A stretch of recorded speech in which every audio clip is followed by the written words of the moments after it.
In the last class, we have studied about the end punctuation.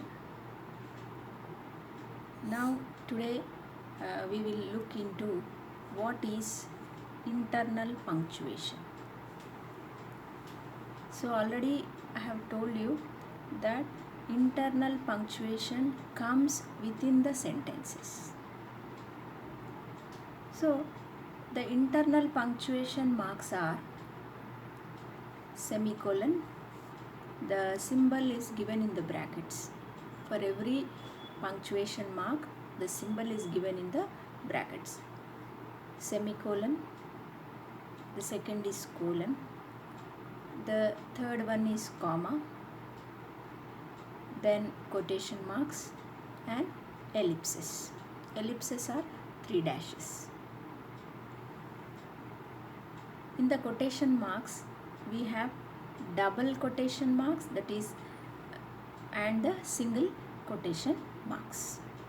The two symbols are given there. Now we will look at each of them in detail. First, we will look at the semicolon. Where do we use a semicolon? Think for a minute.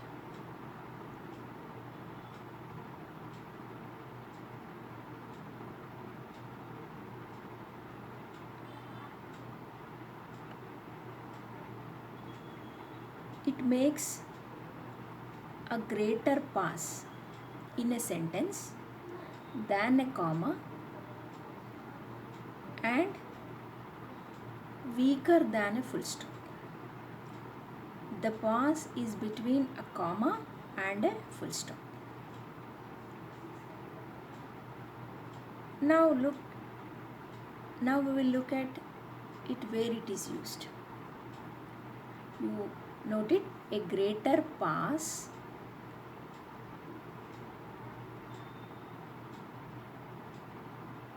that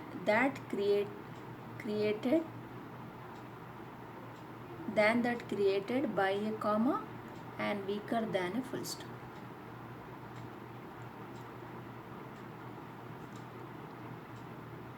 It is used to separate main clauses in a sentence not joined by a conjunction.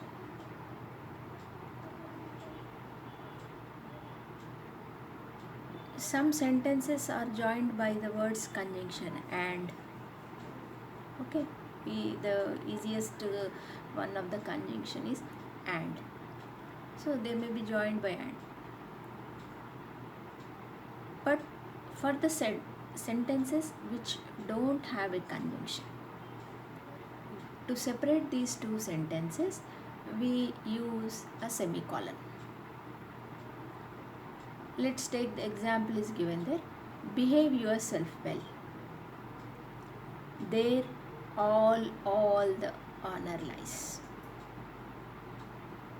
So there is no conjunction and these are two separate main clauses. Behave yourself well.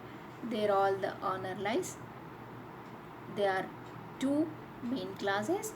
To separate these clauses, we are using a semicolon. This is one use. Now the next use is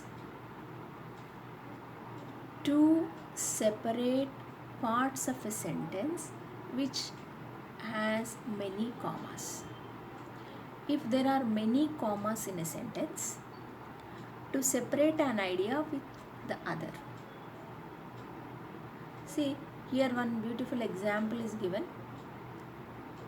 Our team consists of Rahul of class 7 from Medak. Rahul of class 7 from Medak. So this is independent. This is different. And the next person is Geeta of class 8 from Nalgonda. So this total Geeta of class 8 from Nalgonda, this is the information of Geeta. This is a separate information. To separate it, we are putting a semicolon there. And they see Rahul of class 7 from Medak. This is also a separate information of Rahul only. That's why we are uh, keeping a semicolon there, using a semicolon there to make the idea clear. Rahul and Geeta, and the third is Vani. Vani of class 8 from Karimnagar. So to separate Rahul from Geeta and Geeta from Vani, we are using a semicolon. This is another use. Now look at the third use. Between the main clauses joined by the connectives like besides, however, therefore, moreover. So when you use the words, don't confuse in this. See, there are two main clauses in the sentence. It is a big mistake.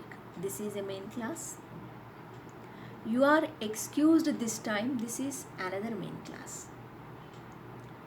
So when these two main clauses are joined by the words like however, moreover, and therefore, we use to separate them with a semicolon. See, in the first use, to separate two main clauses, okay, it is a big mistake, semicolon. You are excused this time, semicolon. Even if you use the word however, we are using a semicolon. Now look at the another example. I will tell you. I don't need that bike. Put a semicolon. Besides, it is too costly.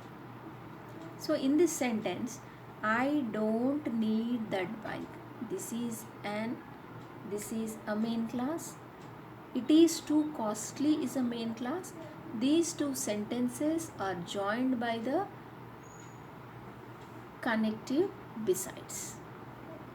So in this case also we use a semicolon. I don't need that bike, semicolon. Besides, it is too costly. So these are three uses of a semicolon. Now look at colon. It is not often used. We use it rarely. The other punctuation marks are used very frequently, but this we won't use often. These punctuation marks indicate a fairly close interdependence between the units that it separates. So it shows the interdependence between the sentences or phrases or the words wherever it is used. It is especially used to introduce a list of items. See, if you are saying bring the items, so after that you are giving a list. There we need a colon, a semicolon is printed there. Bring the items. So what are those items? There needs a semicolon. Pen, ink, pencil, paper. So these are the list of items. You can display the list of items below the semicolon.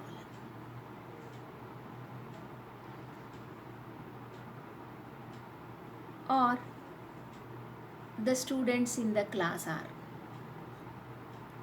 list of students. You can display the list of students. In that case also you can use a semicolon. To anticipate a specific explanation.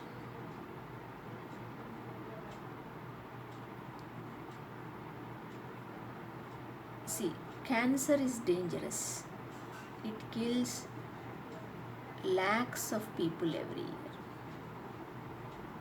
cancer is dangerous? It kills lakhs of people every year. So to give the explanation that the cancer is dangerous, dangerous implies that it is killing a lot of people. So for such kind of explanations, we use a semicolon.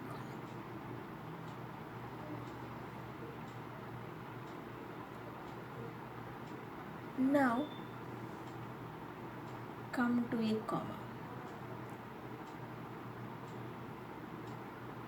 Comma is most frequently used punctuation mark. That is internal punctuation mark. The most commonly used internal punctuation mark is a comma.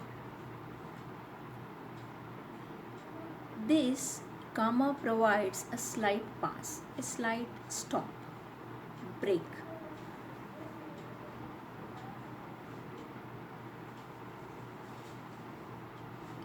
Comma helps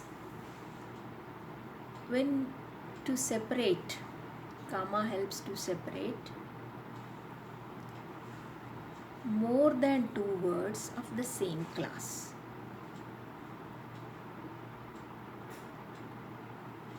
See, we will look at an example. Ram, Venu, Raju, Rajesh and Sundar are good friends, are good friends. Ram, Venu, Raju, Rajesh. These are the four people. Who are these? What part of speech is this? Nouns. We are separating all the nouns with the word, with the comma. So, separating more than two words. If there are more than two words, we are using it. If only two words are there, we use Rama and Venu. Like that, we generally prefer and. Okay. So, more than two words of same class. Here the class is nouns. Ram, Venu, Raju and Rajesh, Sundar. These are all nouns. So the class here is noun. So they belong to the same category, we can say. Now we'll look at another example. Raghava is rich, clever, brave and honest. So we are separating rich, clever, brave with a comma.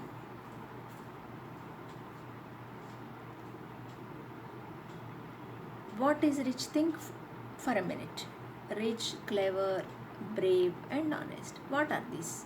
What part of speech are these?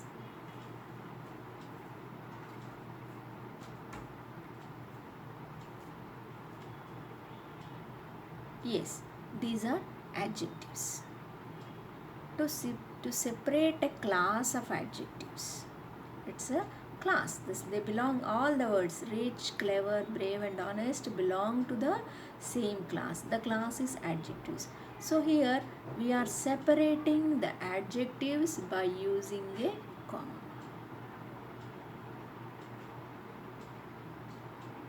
The next, we'll look at the next one.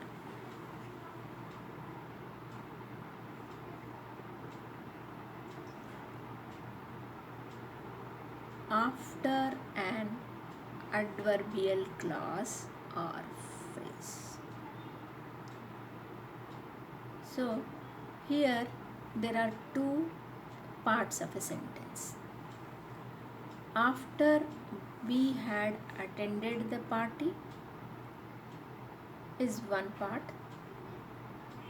The other part is we left for Delhi. this is another part. These two parts of a sentence are separated by a comma. These two sentences are dependent. So if we see, look at the first part of the sentence. After we had attended the party. If you say something, the person who listens to these words will understand that something is incomplete. It doesn't make a complete sense. So this part of the sentence is interdependent.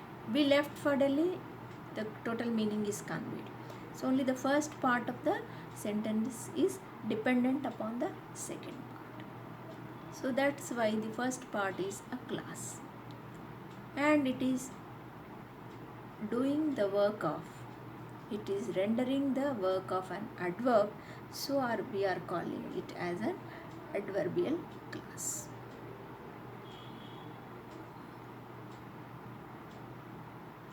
When did he left for Delhi? After attending the party. So it is serving as an adverb. So when adverbial clauses are there, we separate the class with a comma. If there are adverbial phrases also, we use a comma. Born in Nepal. This is not a class but is a group of sentences that doesn't have a subject but giving a complete sense, but giving some sense. So born in Nepal. This is a phrase. It is giving some sense. It doesn't have a subject. It is a phrase. So this part is separated from the other part of the sentence, that is the main class. He was brought up here. This makes a sense. Okay. So this part is separated with the born in Nepal part with a comma.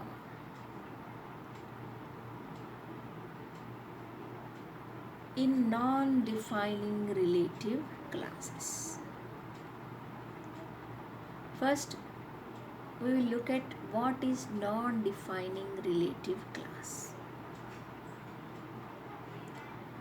The good example is given below. Mumbai, a business capital of India, is facing severe water crisis. This is the total sentence. Here, I will say that a business capital of India is a non-defining clause.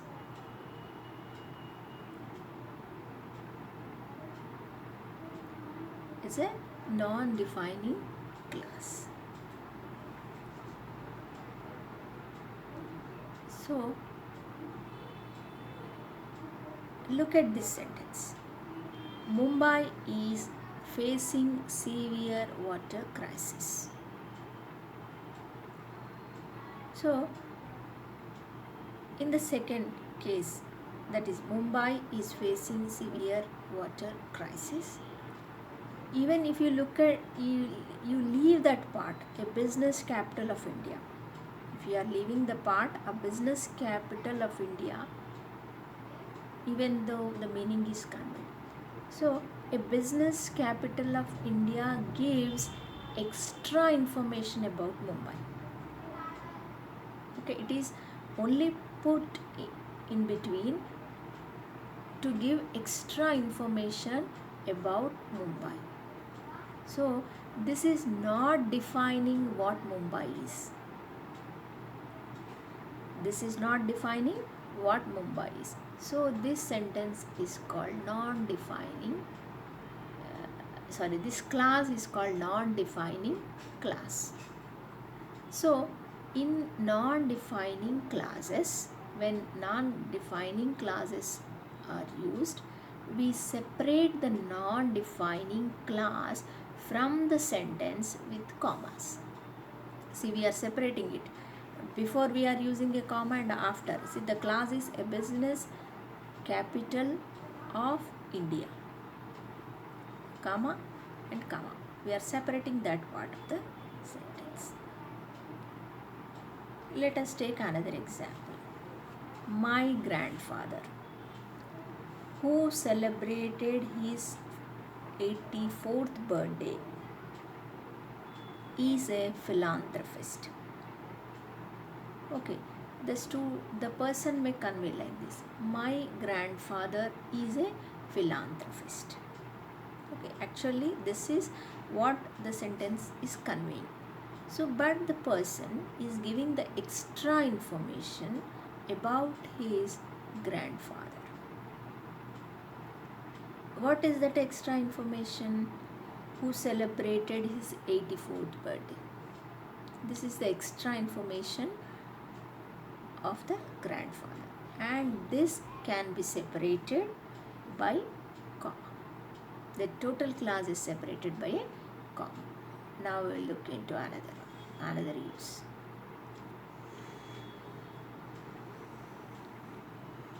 In letters for salutation and complimentary clause.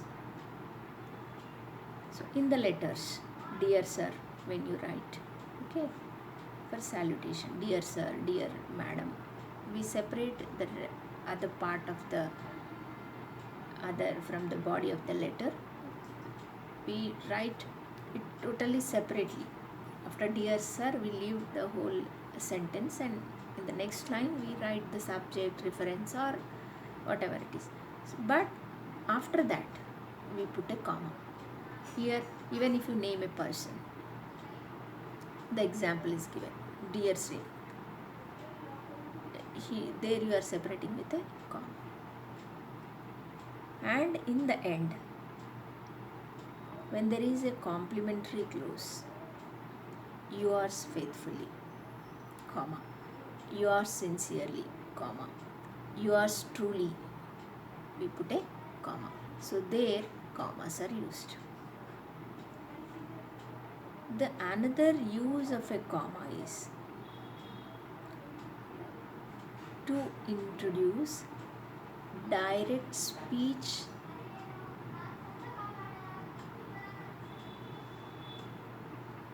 and before question tags. To introduce direct speech and before question tags. He said, I am fine. So the direct speech part is I am fine. So before that direct speech, before introducing the direct speech, we are using a comma. And before the question tags also. Look at this. She is clever, isn't she? She is clever is a sentence, and after that the question tag is isn't she? So the part she is clever is separated by a comma. Before the question tags, we write a comma.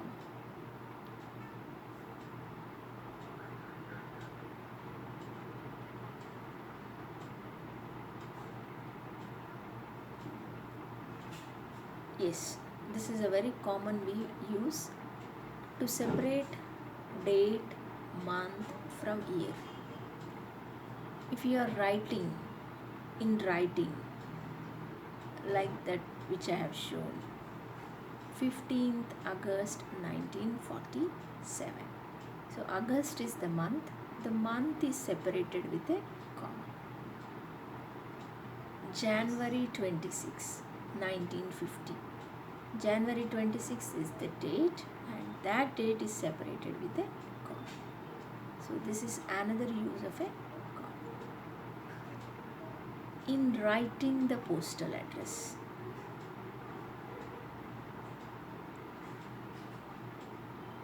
when you write the postal address, every part is separated by a comma. See, let us take one example. some house number 24-7-68. On the when you are writing the postal address, let's take some colony, X colony. So after writing the name of the colony, we are putting a comma. The name of the city, village, whatever your address is. If you belong to a village, the address will be village. You write the name of the village, put a comma. Then mandal, after writing the name of the mandal, we are putting a comma. Then after district, if you are writing the state before the district, you need to put a comma. Otherwise, if you are ending with a district, it's enough. You can put a full stop there. So, separating the various parts in the address, we are using a comma.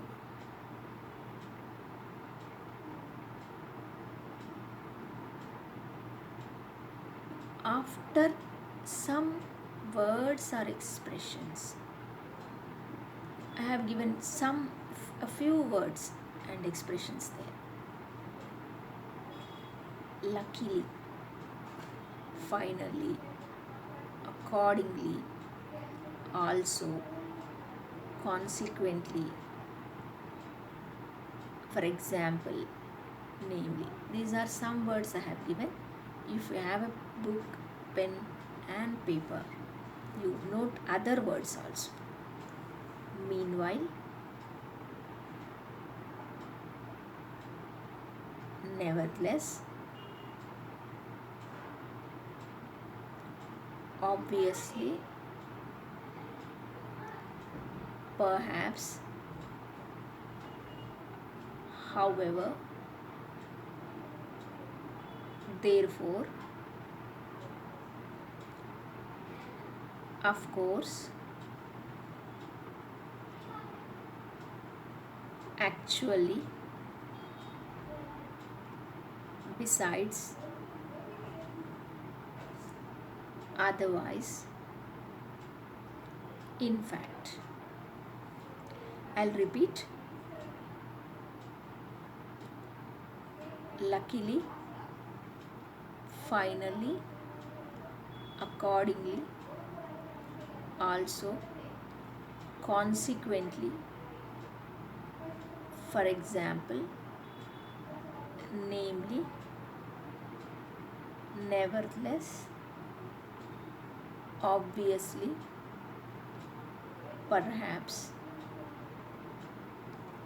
however, therefore, of course, actually,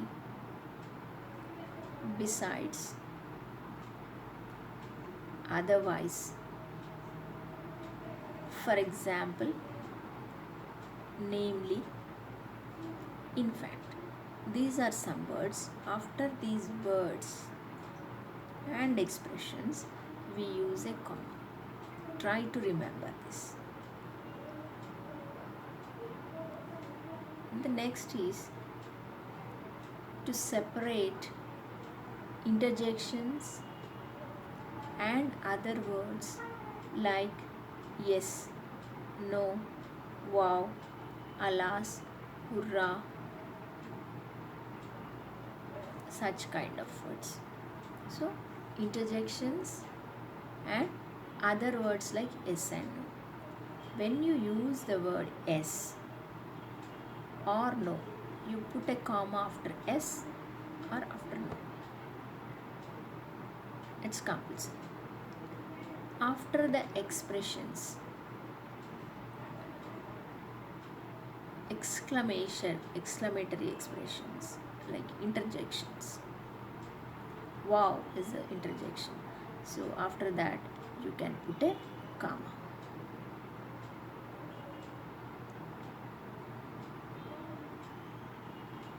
When it is charged by a very strong feeling, then you can put an exclamatory mark. But here, it is not charged by a strong feeling or strong emotion, so we are using a comma.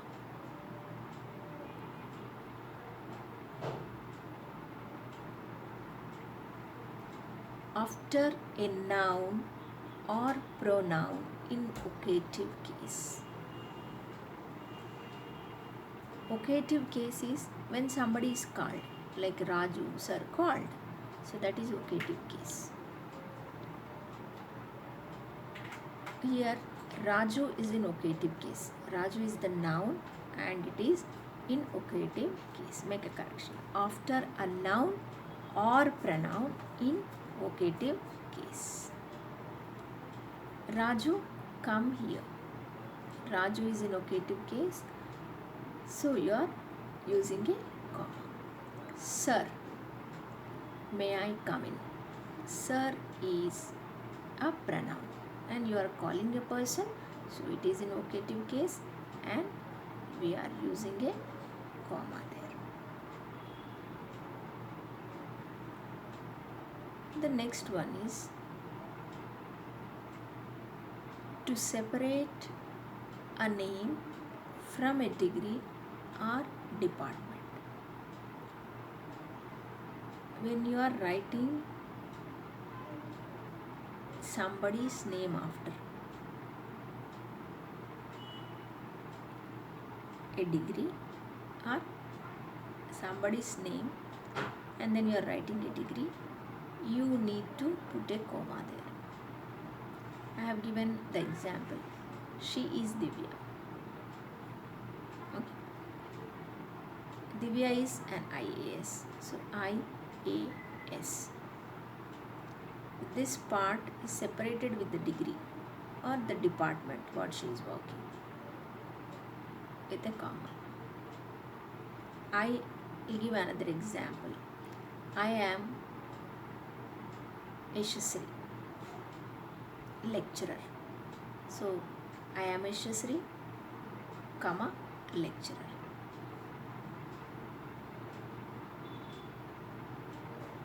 Then meet Mr. Bansal, the manager. So Mr. Bansal is the manager. So that's why we are separating it with a comma.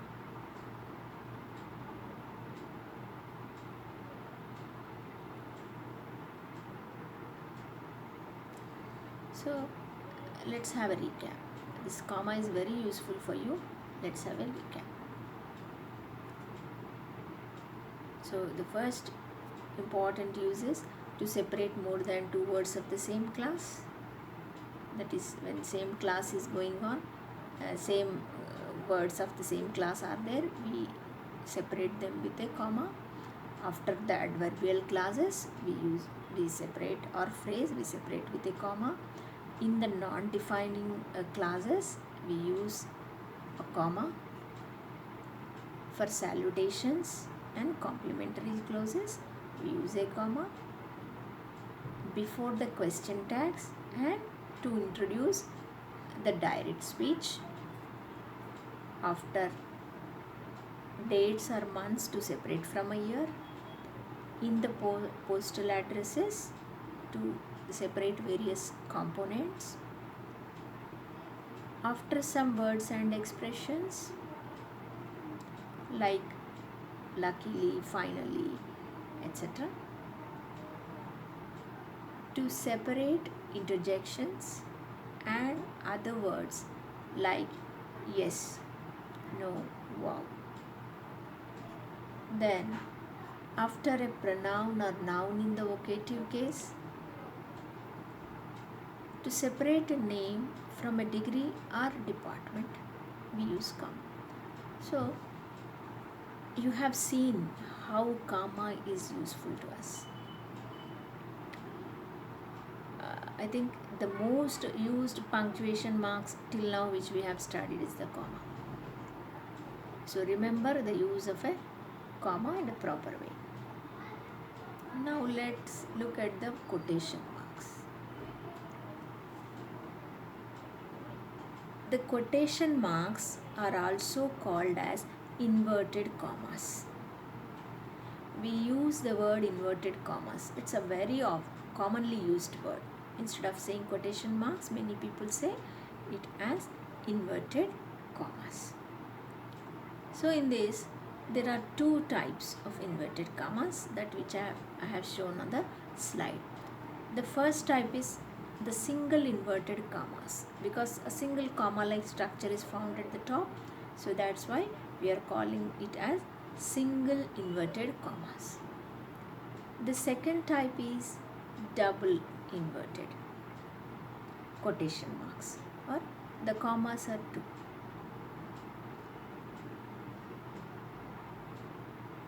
So that's why the inverted commas are called double inverted commas. And the dots I am showing you, it's a sentence. Some sentence comes in between. Some words or sentence come in between these two. So the first example of using the inverted commas is in direct speech.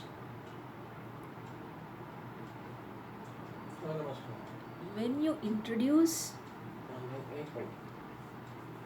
a direct speech, the person's speech is written in the inverted commas.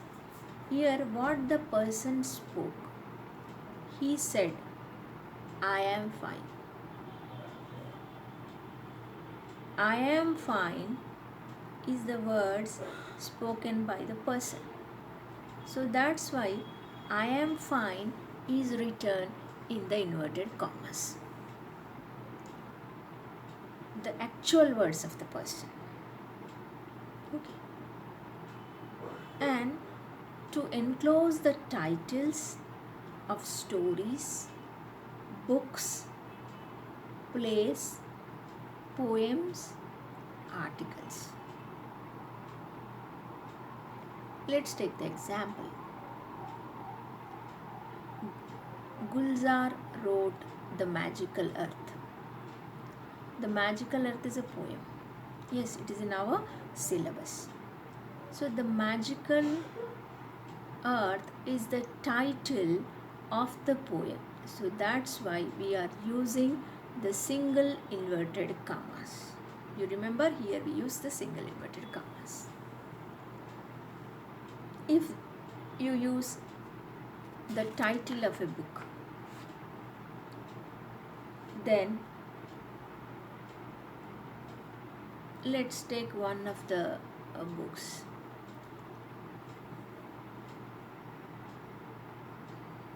Tell me one of the books from our syllabus. Let us take it from our syllabus. To Sir with Love is a autobiographical novel written by E.R. Braithwaite. It is in our syllabus. So the novel's name is To Sir with Love. Okay. So this part is put in the single inverted commas. In the inverted commas. Plays. Hamlet. It's the Polonius advice to his son. It is extracted from the Hamlet. So that play, Hamlet, is written by Shakespeare. Hamlet is put in the single inverted commas. Any articles. Let's take the example of an article. Have you read the article New Mining Policy? The article's name is New Mining Policy. So when you are specifying an article, that is also put in the in the inverted commas. Or you can say, have you read the article Crisis of COVID-19? The pandemic COVID-19. The crisis of pandemic COVID-19 is the name of the article. So that is also put in the single inverted commas. Now let's take the third one. To close a word or expression being defined. When you are giving the meaning of something, then that word whose meaning is being said, or the words whose meaning is being said, is written in the single inverted commas. Here one example I have given, the word pandemic. We are saying the meaning of the word pandemic. So pandemic means, so the meaning of the pandemic is defined, so pandemic is given in the single inverted commas. Let's look at another example. A backseat driver is a passenger in a car who gives unwanted advice. So a backseat driver. Backseat driver is the expression. What does this expression mean? It means somebody sitting at the back of a car and giving some unwanted advice. So you are defining this word. You are saying the meaning of the word a back seat driver. So these are the group of words. So for such kind of expressions also we use a inverted comma. To mark quotations, if there are some great quotations also, we use inverted commas. Gandhiji said the greatest lessons in life can be learned from children. This is in your first lesson, dancing in the rain. So those are the words that are to be quoted, and these are used in the quotation marks. Now I would like to give some important information about the quotation marks. So in the British usage, the single inverted commas are mostly used, whereas in American usage we use double inverted commas. In handwriting, in both the countries, we use double inverted commas. Okay. Now come to the next one, that is ellipses. What are ellipses? These are three dots. Ellipses are the three dots. Generally, ellipses are used after a break in speech. See, let's us take an example. His declaration was, what did he declare? The house caught fire and something and something and so on and so on.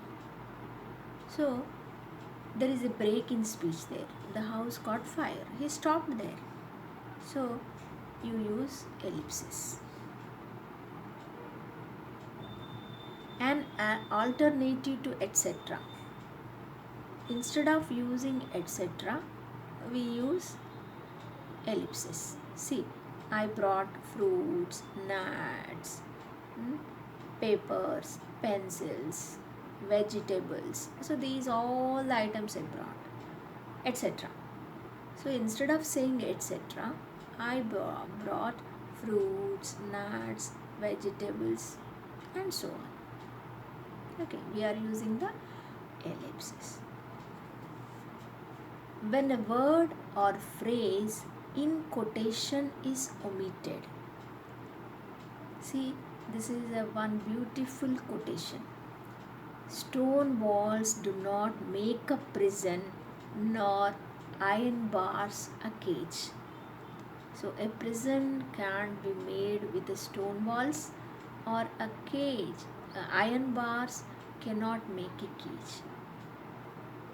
So this is a wonderful quotation mark, and it is worth remembering. Try to remember it. I like this very much. Stone walls do not make a prison. So you are stopping it in between. Without completing it, you can put a ellipsis. Okay, so that is to be understood. Nor iron bars make a cage.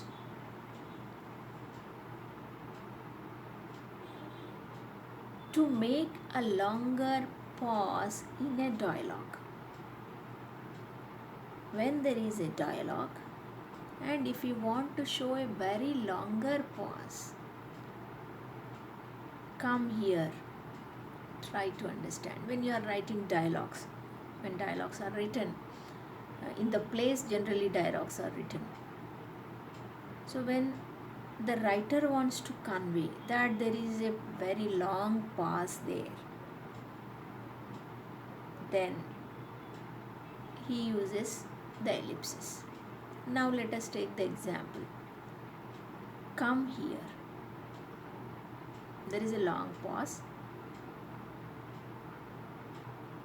Try to understand. So if ellipses of the are put, it is understood that there is a long pause there. For example, now I am going to enact a play, and he has to convey me that there is a long pause there. Then he puts the ellipsis. If he gives this in the form of ellipsis, I understand that during enactment of the play, I need to stop for a while. You can look at into our sandbox. There also we find some kind of ellipsis. Okay, the play sandbox, that when you go through the play, you just check it. So these are the uses of ellipsis. So after a break in speech, then it is used as an alternative to etc.